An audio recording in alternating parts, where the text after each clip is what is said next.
This is FBG Jenn. And FBG Kristen. And I'm FBG Margot, host and producer. You're listening to the podcast that will help you keep a lid on the junk in the trunk and inspire you to live a happy and confident life. Each episode, we chat with motivational experts and celebs and share our own candid adventures in being healthy. If you're looking for a podcast that's equal parts hilarious and enlightening, well then welcome to the Fit Bottomed Girls podcast. Gym bag and workout clothes smelling not so fresh? Well, hey, that's okay, because we've all been there. And we have a great natural solution for you. Inspire Bath's new gym bag spray with natural odor control in a 1-ounce travel size that you can just throw in your bag to freshen up your clothes, your sports equipment, or anything else that just gets a little bit funky post-workout. Get yours now at inspirebath.com. Hello and welcome back to the Fit Bottomed Girls podcast. This is FBG Margot, and on the line today we have FBG Jenn. Hello. And we have FBG Kristen. Hi. And you guys, this episode we're talking with Cheryl Mitchell, and Inspire Bath has been sponsoring a whole bunch of shows for us the last few months. We love this product. We love this woman. And so we talk a little bit about the interview today? Jenn, do you want to talk about how you and Jenn even know each other? I'm sorry. How you and Cheryl even know each other. Sorry. I know Jenn really well. No, so it's super fun. Fit Bottomed Girls in general, the site, the podcast, just brings different people into your life, and you just get some random emails. And one day I just got an email from Cheryl, and she didn't realize that I lived in Kansas City, and I didn't realize that she was in Weston, Missouri until we started working together, and which are it's not very far apart. I think we talk about it in the interview, but it's like a day's drive. If you want to go up there and spend the day in Weston, I could easily do that from Kansas City and then come back the same day. But her and I just, she was like, I love what you guys are doing, and I'd love to talk to you, and I'd love to support you, and I'm doing this cool line of Inspire Bath products that give back, and I think that, that's an all-natural deodorant spray and lotions, and I think you would dig it, and do you want to try it? And I'm like, sure. So she sent us all some products to try, and we tried them. And we liked him, and then we're like, yeah, be our sponsor for the show. We, authentically and genuinely really love what you're doing. And then I talked to her again and had some conversations with her about her past business experience, because she's dabbled in a lot of different things, as you'll hear in this interview. And, we also talked about being a mom. She's got kids and how she balances all that. And she was just like one of us. She was like just one of our people. And so as we've continued, and it was just funny that we actually lived kind of relatively close, So we just have kept in contact and kept developing content for the sites. As she's supported us and supported the show. And eventually it was like, why don't you come on and talk about your experience with not only the business, but also natural beauty products? Because as the three of us were talking, Margot and Kristen and I, it turns out we had a lot of questions about, what was natural beauty, what wasn't considered all natural, what were some important things to look for in a label, and, words that kind of were safer than they maybe sounded. We just had a lot of questions about that. So we put together what I think are some really good questions for this interview, and we had a really good conversation. And I love her products. What's your favorite product? Because I love Be Bold. That's my favorite spray ever. That's my favorite too. Yeah. Yeah, I don't know. I feel like I like that and Courage equally. I don't know. Don't make me choose. I feel like once Be Bold, once I'm out, then I'll be like, okay, I guess I'll spray this other one around my room and on my body. But I even have Be Bold in the lotion, and I that's what I lather myself with after the shower, every single shower. I love it. What about her February 14th post? We're going to include that into the show notes, of course, but can you talk a little bit about that? Yeah. So she did a really nice job for us writing about kind of what essential oils actually are, which it's not what I thought they were. And, in some of the ways that they can be used, some of the ways she uses them. And then she also offers some, I think, really nice, handy tips for if you're interested in sort of dabbling in that yourself, what some of the different essential oils you might want to start with are, how you can create some of your own products, It's a pretty handy dandy little guide. Well, it's a really handy dandy interview too. I think like she really gives some great advice. I love the fact that she started creating a product that smelled like dirt. Yes. And that's how she got started. And you guys can listen to this episode and hear that origin story. But I really love this interview. I mean, she's talking about running a business. She's talking about natural products. She's talking about essential oils. She's talking about being a busy mom. I think it's just like everything we love. Yeah. And I mean, I also really appreciated that she was very candid about like, hey, I did these things and here are ways that I failed. And, and then to see that that she's just killing it now, I find that really inspiring because it's easy to get beaten down when you have a plan and life doesn't follow it, Right. but she didn't. She just kept at it, and it's, she's not where she expected to be, I don't think, but maybe it seems like she's maybe even in a better place than she would have wanted to be. Yeah, if you talk about like the idea of resilience, just the number of times that she does, I mean, she just is like, okay, pivot, let's go here. Like, okay, follow this. And it really seems like in a lot of ways, she kind of just continues to follow her heart. And it's really inspiring, like you said. And we're dropping this close to Earth Day, which just seems the proper thing to do. And I just wanted to let you guys know that we now have stickers, right? Stickers! I hope everyone's excited about stickers as my daughter, because she saw our stickers and she's like, Mom, stickers, because she loves stickers. I'm like, oh no, these are mommy stickers. We're not going to put these all over the house, although that would be fun.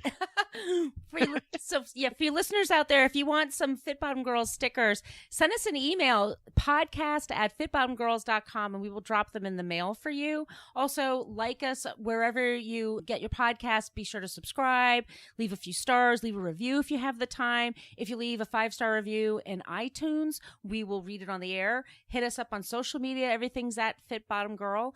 And I say we just get into our interview today with Cheryl. This episode is inspired by Inspire Bath.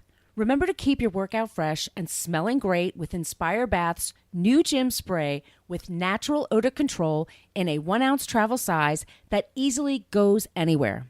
You can even buy a larger refill bottle for less waste. Just get yours now at inspirebath.com. Cheryl Mitchell, aka Miss Doyle, discovered her love for teaching in 2015 while working with the local libraries giving free classes about aromatherapy and herbs. She has been formulating natural products since 2004 and is a certified aromatherapist and herbalist. Her education and love of all things natural has created a successful retail store, online, and wholesale business for her Miss Doyle Soapery company based out of Weston, Missouri. She also started a supply company called Miss Doyle's, teaching natural bath and body products on YouTube, conferences, and in private classes. Welcome to the show, Cheryl Mitchell. Hi, thank you. Thank you for being here today. This is FBG Margot, and on the line we have FBG Jenn. Hello. And we have FBG Kristen. Hey. And I'm going to ask you the first question, and I would just like you to start at the beginning. What got you initially interested in aromatherapy and herbs? Well, it was about 2004. I was working my 8-to-5 job, and I started reading books on the weekends about herbs and about essential oils and natural products. This was, pre-YouTube and I can jump on Google and get something. So I would go to the bookstores and just read every book I could. And it was a way for me to spend time. I was a single mom at the time, so I didn't have my boys every other weekend. And I didn't want to just go out and party and drink. So I went to reading books. I kind of nerded out over herbs. It was kind of a neat time period in my life, I guess. Kept me out of trouble. And how did that transition? I mean, that's now, the gist of what you do all day, every day. In addition to other things, but how did that, I guess that spark from the beginning then translate into a business? It did. So basically I started thinking, man, I really want to start offering natural products. The natural movement was starting to happen. I was living in Southern California at the time. I'm born and raised there. And so I was working corporate America, and I was thinking to myself, I really want something more. I really wanted to have my own business. But of course, being a single mom, you can't just jump out there. You have to pay the bills. So I started, I started with lotions, and I got on to the internet, and I found a place to buy some raw materials, and I kind of scrambled up a little bit of cash and started tinkering, and I started making lotions. And then I had a massive failure at my first market and couldn't sell a darn thing. So I moved into candles at that point. So it wasn't that I didn't have this great product. It was that I had a homegrown product. And in Southern California, in the hoity-toity Orange County, it was not, a homegrown product was not as acceptable as it definitely is today. Artisans were not, you didn't find artisans on every corner selling products, and at different farmers markets. You had farmers at farmers markets. So I actually transitioned my business into soy candles.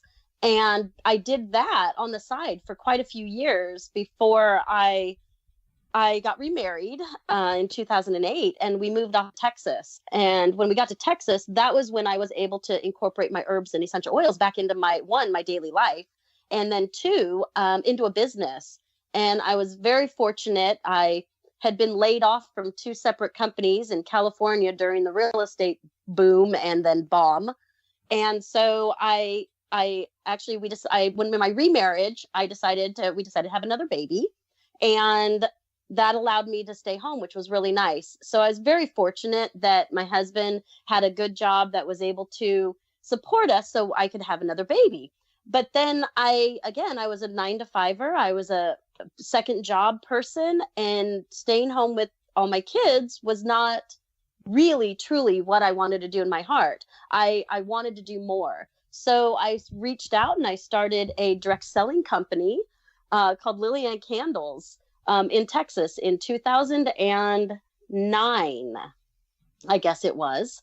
And I had 15 consultants selling soy wax melts and candles and warmers. And I was listed as number 2 competition to Scentsy. And it was really exciting. And then God had a plan for us, and we got pregnant again after I had my tubes tied. So, wow. Oh, yes. So I have a 8 and a 9-year-old at this point in time, but back then we had pretty much a 1-year-old, and we found out we were pregnant with our only daughter. And together we have 6 children, 4 of which I've birthed, and I have 2 stepchildren.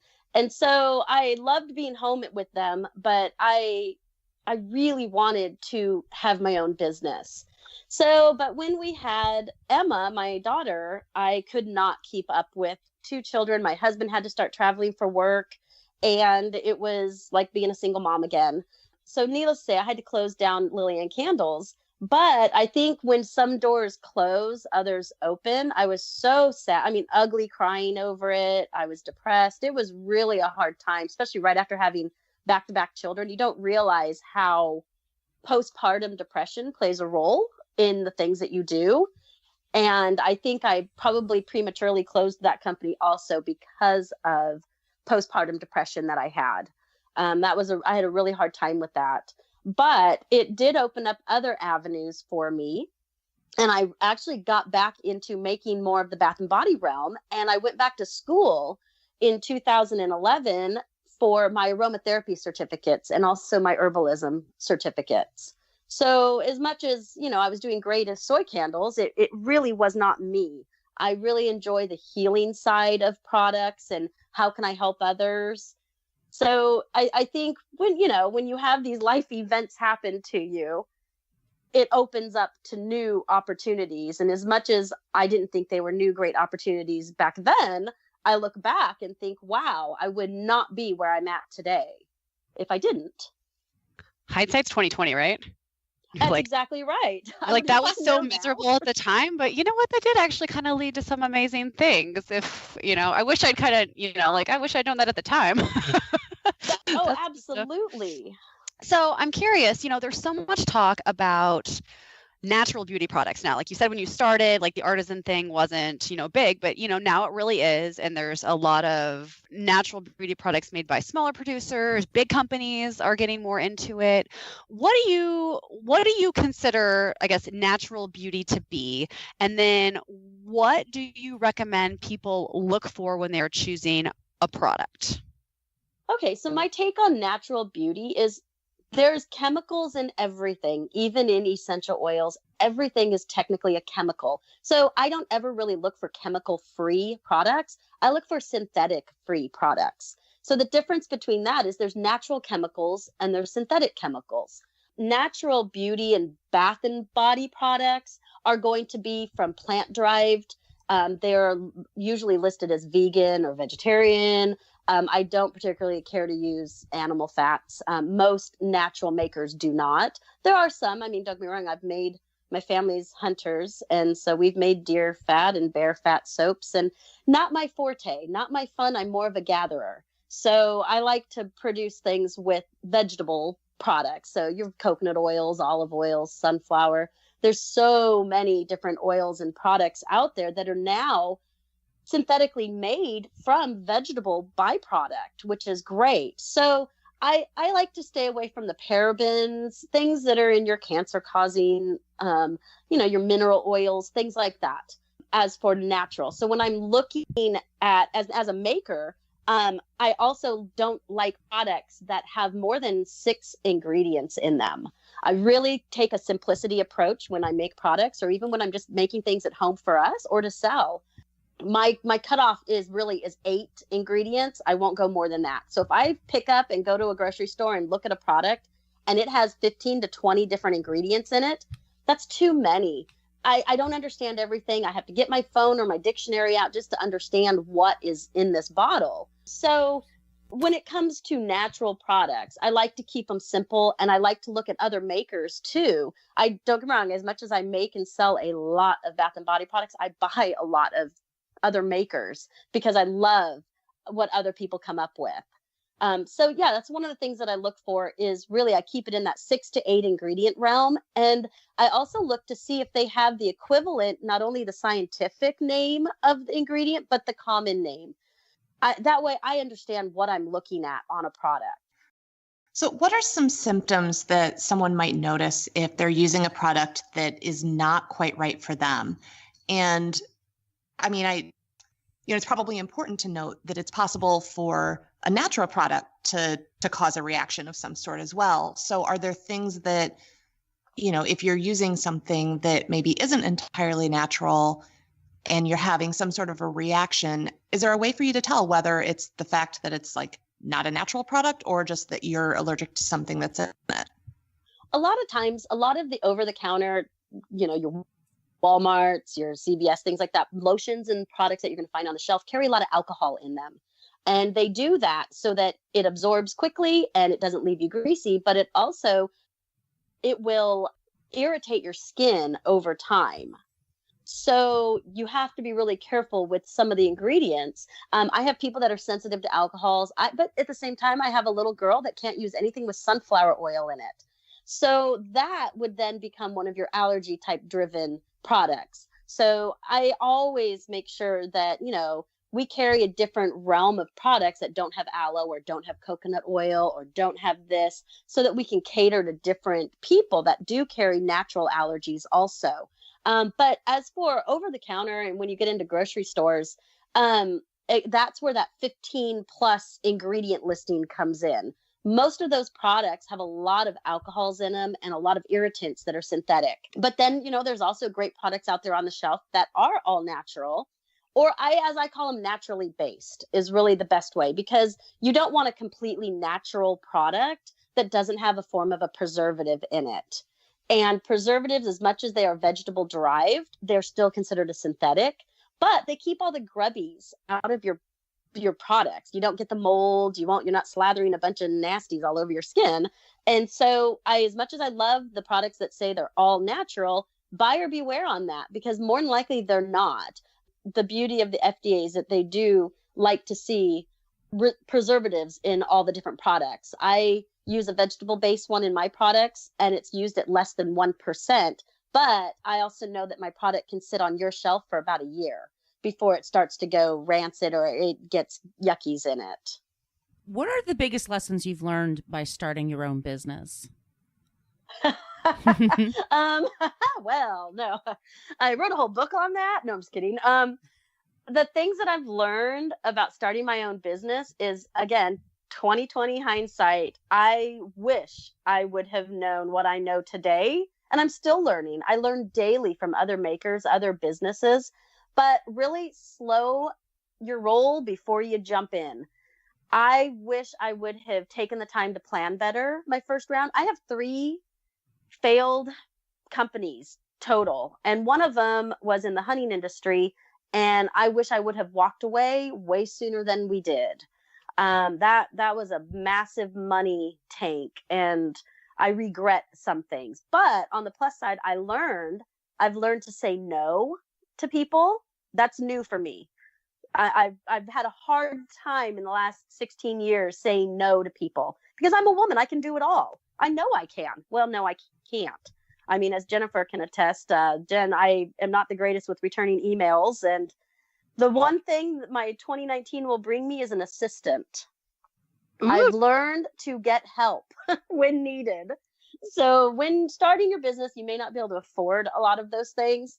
Set certain times aside to do certain things. I've learned to turn off my notifications and just check in with my social medias when I have the time on my calendar to do it now, because that will suck your life away. Social media can take every minute of your life every day if you're not careful. So yeah, that's really asking for help when needed. Asking for help from my husband has been a really big thing for me because I'm a control freak. I can do it all. Don't worry, honey, you have a job. I can do this. No, I can't. That's been my hardest lesson in starting my own business, is not being able to accomplish everything I think I can. Okay, so back to your story, and then I think we'll get back into beauty because we're going to hop around here. Because it all is very much like intertwined. So you now live in Missouri.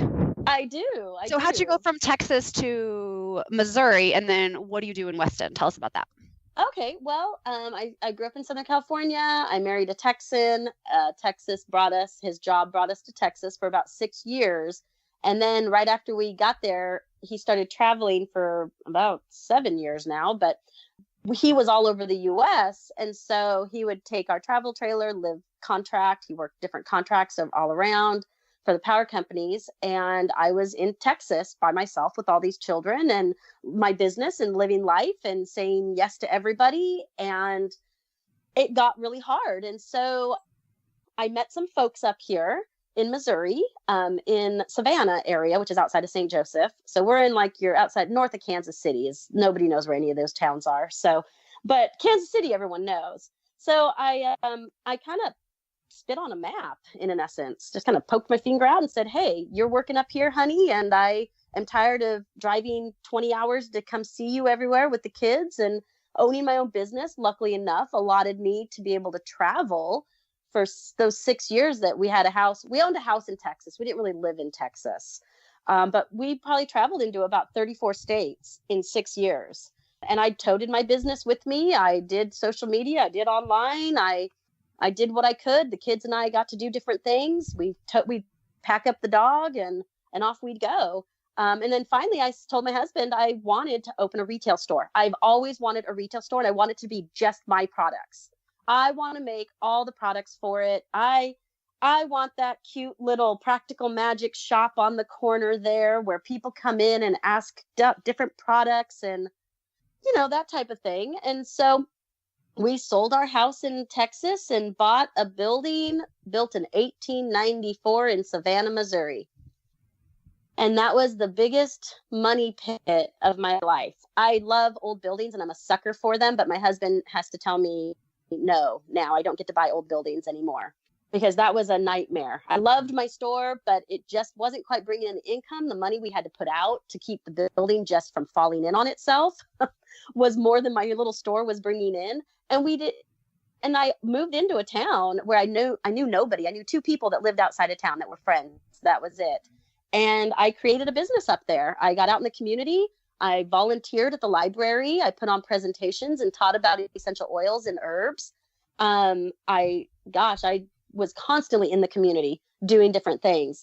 And after 2 years of having my little store, I guess 2015, 2016, We traveled over to a little town called Weston, which is like your little #1 day trip out of Kansas City. It's full of bed and breakfast, a winery. It has a distillery, and the oldest working distillery on this side of the Mississippi. So it's kind of a really neat historical town. Well, we showed up and I looked at my husband. I was like, I want my store here. And he goes, well, honey, you have a store. And I went, yeah, whatever, I know, but I want a store here. And he just didn't understand until all of a sudden I got myself a store. So I put products into a little antique store down there. And then 3 months later, a storefront opened up. And in 2 weeks, my husband and I closed the Savannah store pretty much and moved that store into Weston, Missouri. And we were in a tiny building, not even maybe 300 square feet, almost the size of a bedroom. And I sold just Miss Doyle Soapery products. It was great. We are a travel town. People would come in on the weekends, and I was ecstatic. And then a year later, a bigger storefront opened up next door. And so just kind of an idea of where I went. When I was in Savannah, I was maybe selling $8,000 a year. It was phenomenal in my mind. This is the first retail store. This is great. I live in a tiny town of 5,000, near nothing. And, I'm doing awesome. And then in the fourth quarter, I quadrupled those sales in just 3 months, being in the right location, in the right town. So needless to say, I was working both stores as best as I could, being, because I can't say no to anything. And I finally ended up saying, okay, I can't keep Savannah open. I loved the people, but I didn't have the clientele base that I do now in Weston. So I moved everything fully, and we ended up pulling the kids from school. My youngest are in school with us, and they're now, gosh, like I said, 8 and 9. But we all moved and got into a house down in Weston. So I moved everything down to Weston this year, which was the best move of my life, because I was commuting an hour every day just to get to my little retail store.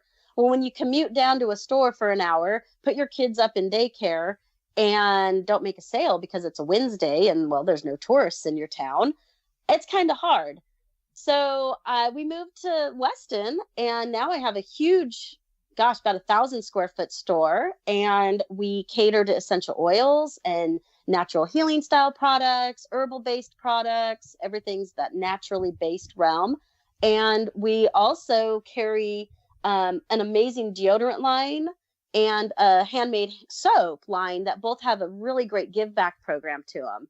So I really expanded being able to move into Weston with the right clientele and the right traffic base. And for Inspire Bath, people anywhere can get that. You don't have to come to Weston. You can order all that online.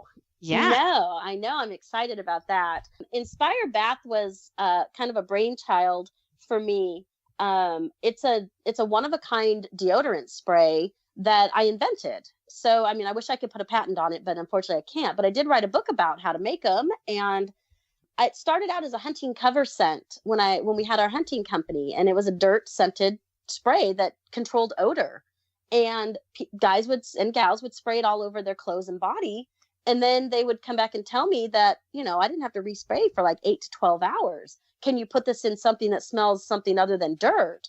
I was like, yeah, let's do this. So I went back to the drawing board, and I started creating essential oil based products. So they have mood enhancing and they control your body odor, which was just awesome for me. I was really excited. But then we have the soap line that has a give back to our active duty military. So it's called Active Duty Soaps.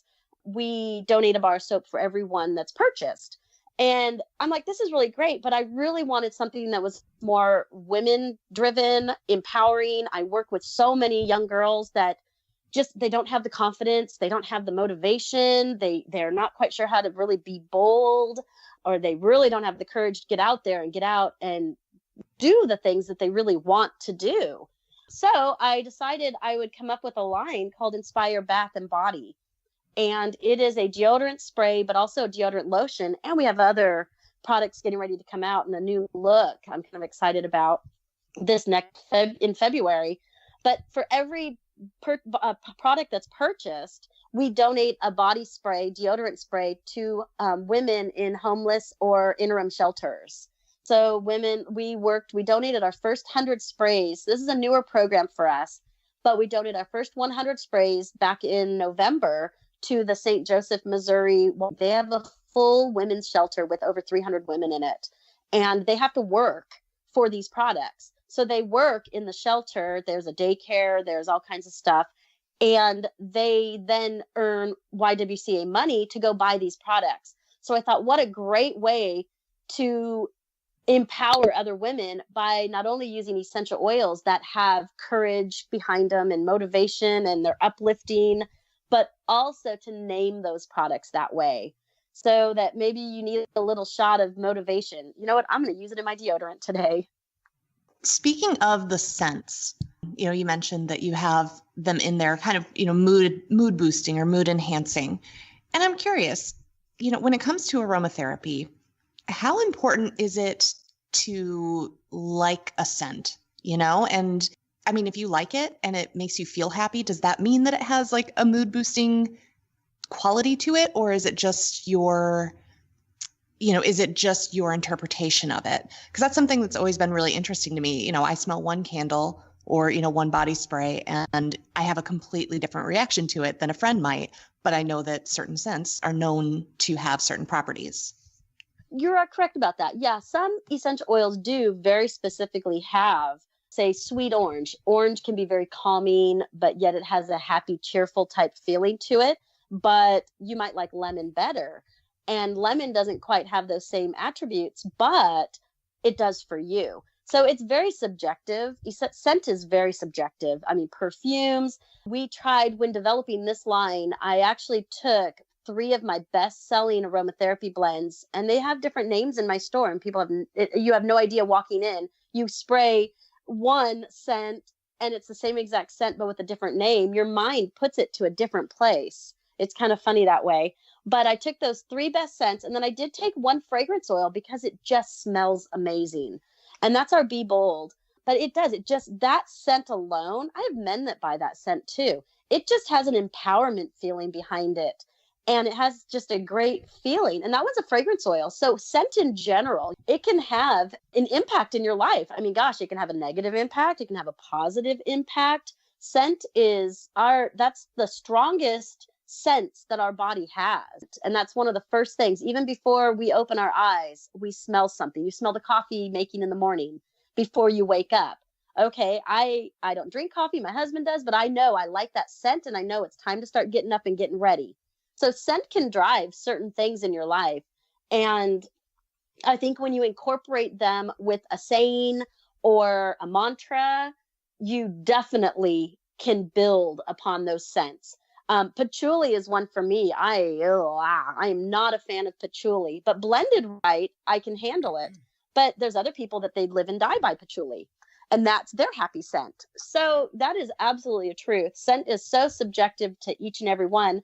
I walk in and I smell something. You'll walk into the same room. The same scent will be in there, but all 3 of you will smell something different from that scent. So that is one thing we have to keep in mind when blending for the general public. Is I try to keep non-really obscure oils in products. I like to keep the general oils that are out there in the industry so that oh man, I kind of smell lavender. Oh, I love, that reminds me of a day when, sorry, I lost my thought. Oh, that's okay. That's all right. No, that was a great answer. I was there. Oh my goodness. Okay.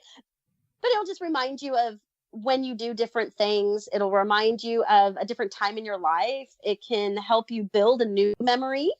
And that's one of my favorite things about essential oils is I love to work and blend with people. And some of my clientele, I work on the side with different people on their own, and I help them blend products. I teach in this industry, and I have YouTube channel, and I do a lot of different things. So I don't just run a retail store and make all the products, but I actually teach in this industry. And I love working with other people on how to find a good, unique blend that kind of helps with what they're looking to accomplish. You're obviously a very busy woman with a lot of responsibilities. What does self-care look like for you? How do you take care of you? There are some days that I just get out of bed. Okay. And I'm happy with that. And then there's other days where I'm up, I do a small workout. I'm genetically small, which has been a blessing for me. But now that I'm 44, my metabolism is slowing down extremely. So I've had to relook at my life and how I do things. Self-care for me is taking a lot of deep breaths and taking a quick walk when my brain gets muddled or I'm getting frustrated with things. Organization is huge now in my life where it really wasn't before. I had so many things on my plate that I really didn't know where to balance them all. So I've had to look at myself long and hard, which has not been easy. It's very hard to look at yourself in the mirror and say, you're doing things wrong. You need to fix things. But I think I grew to that point to where I can now. And I can admit to myself, hey, you got to say no to folks. You've got to take a deep breath. You can't pile everything into 1 hour because, well, that one item alone takes 1 hour to do. So self-care for me is a lot of essential oils. Oddly enough, I don't burn a lot, or I don't use a diffuser in my house because I'm around the products all the time, but I use it in different body products. So I use a relief roll, start to get stressed out because I know that the blend that I blended will help calm my muscles down, which in then turn calms my mind. And then I'm a much happier person to be around when that happens. But I have to say, caffeine does play a huge role in my life. I don't drink coffee. I can only imagine God, I'd be a jittery jumping Betty there on coffee. But I do drink a lot of chai. I do drink tea. But I started incorporating more herbal teas to where I'm not drinking just straight black tea. So over the last 3-4 years, as I've gone through more of my herbal classes, I've been able to incorporate herbs that help cleanse my system, that will help me have a little bit more energy, not feel so sluggish. But yeah, like I said, it really, I'm happy some days when I just get my kids on the bus and they are fully dressed and I'm not in my pajama pants anymore. So there's days I have to find balance in everything that I do, and that is not always easy. Kids dressed and you dressed, I feel like that's high fives, all around. Amen to that. I think sometimes we set the bar a little too high. Is everyone dressed? Okay. Did we all kind of eat something? All right, sweet. So for some of the people that are listening to this and they're like, okay, I'm kind of interested in aromatherapy, but maybe they've stumbled into someone who sells essential oils online and they're like, oh my God, there's 1.5 million essential oils. I don't even know where to start. I'm a little overwhelmed. What's a good way for people to kind of get into it? A good way is, one, as much as I love the direct selling type companies, they lack on the education side. So I really try to find a trusted source. I've read a lot of great books by some of the standing industry leaders. You can take some free classes online, and they're just a quick little, maybe they go over 15 essential oils, some of the basics, your frankincense, orange, lavender, things that you can't really hurt anybody with, because there are essential oils out there that have massive cautions to them. You shouldn't be ingesting things like that.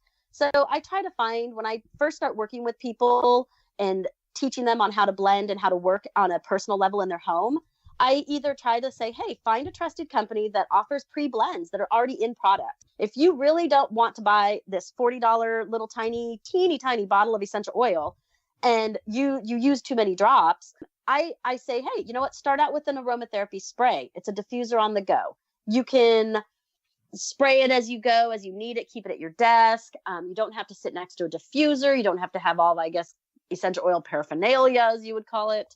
Or, I have a lot of people that just want to get a quick lotion. I just want that scent. I really want something nice. Or you can do little inhalers. There's so many different things you can do that are already offered in the industry by trusted sources. If you're really interested in learning a little bit more, I'm going to plug my book that's coming out. But it has 43 essential oil profiles that tells you what they do for you emotionally and physically. But it also gives you over 140 recipes that are pre-blends. So you don't have to do the work. You just buy different essential oils that you like, that talk to you, that speak to you. That's the other thing I like to tell people is smell the different oils that are out there, because something that might be in a blend that I make, it doesn't quite work for what you're liking. Some people don't like lavender. So I gear them towards frankincense and orange and other scents like that. But I try to keep it basics, under 10 oils max for people that are just starting. If you're really nervous about it, just get 2 or 3 oils and start dropping some together and blending.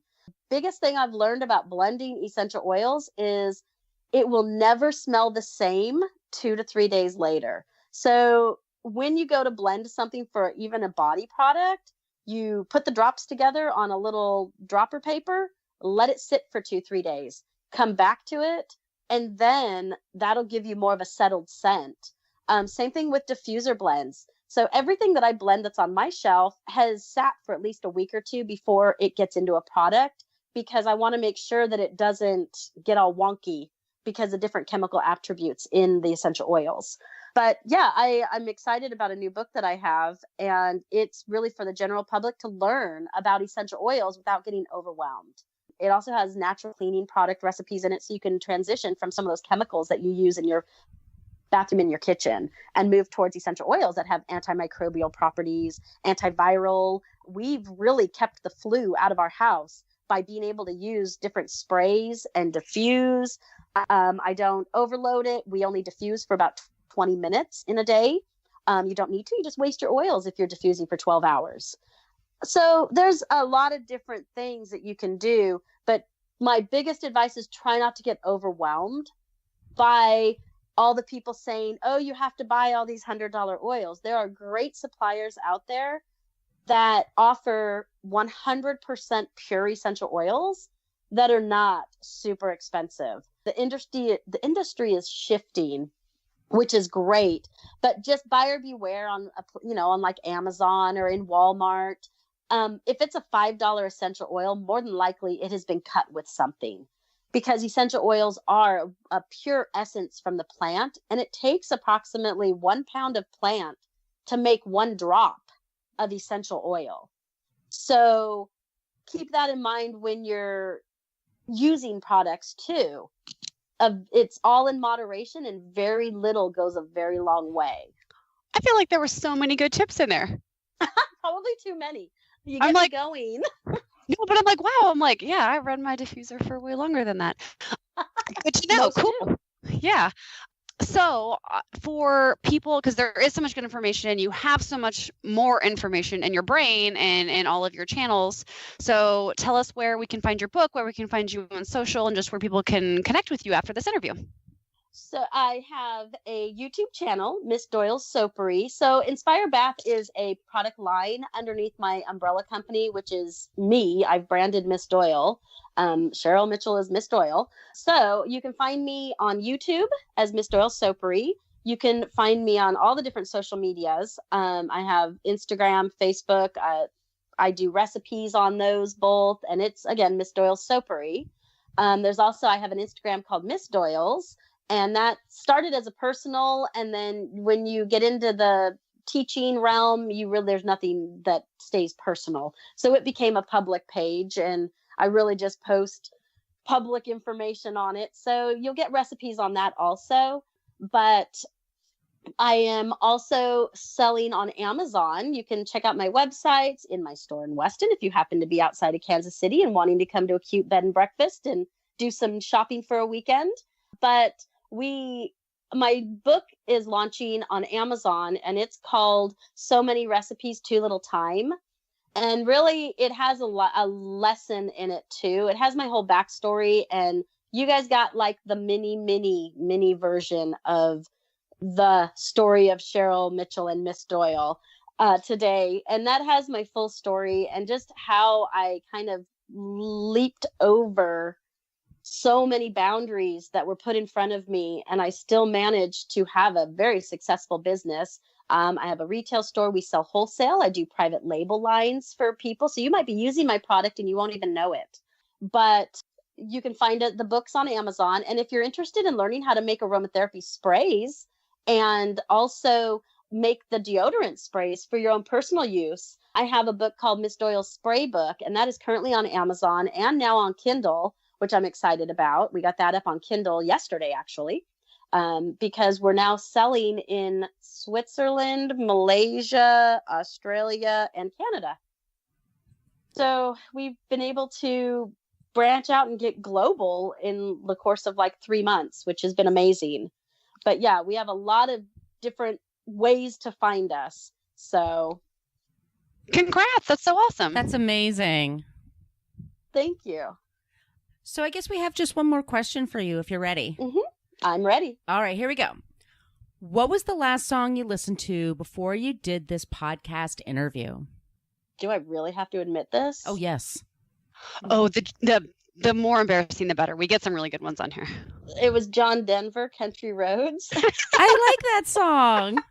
That's really I have sweet. a whole playlist. So when I make product, when I write articles, I have the same 50 songs that play over and over and over again, because I'm that kid and person and adult that had to have earphones in, because if not, my brain goes off into 50 million directions while I'm trying to study. So I would play the same exact songs. I know every word to every one of them. But my brain, the other half of my brain that says, hey, you really need to be doing these 50 other things right now, it then sings a song, and then I can focus on what I'm doing. So yeah, so I listen to a lot of John Denver. Oddly enough, he's very soothing to me. He is. It's very soothing music. I can only imagine what others listen to. That would be a fun part. I listen to a lot of your guys' podcasts, and I really enjoy the interviews.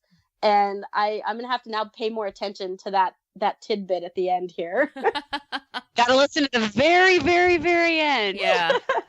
we get people who are like, oh God, my kids were playing this in the car, or I was meditating. We've had some. I'm trying to think of the most interesting answer. Margo, what do you think? My favorite is somebody, I forget who it was, but Katie Bowman, I think, but she said that she listens to Oh, What a Beautiful Morning every single morning. I love it. Isn't that awesome? See, I could get on board with that. Yeah. I have the kids that listen to Katy Perry. I have the 8-year-old little girl that, we were listening to Party in the USA yesterday, and I'm thinking, wow, we're here. I have 5 boys and then the 1 girl. So it has been a drastic difference in music tastes. Having a little girl that loves Taylor Swift and Katy Perry and Miley Cyrus. And I'm like, wow, we're doing this again? Didn't we do this with our 20-year-old?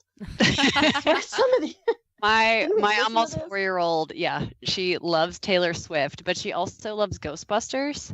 So we listen, and there's like, I don't know, maybe 8 to 10 different versions of the Ghostbusters theme. And so we just like cycle through all of them. It gives me some variety, but every time we get in the car, Ghostbusters. Oh my God, I'm so sorry. That was Moana for us. We know every word to every. Oh, and Trolls, because they both hit the same time. Yep. So at least I've got some Justin Timberlake with Trolls, but yeah, that was Moana for us for months. Every time I drove with the kids down to the store for 45 minutes, we would listen to a soundtrack. And Moana is an earworm. It gets in your head. I mean, yeah. One of those songs even makes me cry. I know. I know. I get it.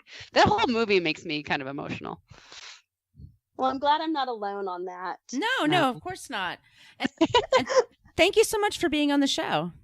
Well, thank you so much for having me. Gosh, I really appreciate it. This has been an amazing experience, and I love everything that you ladies do. Love this show? Tell us why in a 5-star review on iTunes, and we'll read it on the air. Also, make sure you are a subscriber.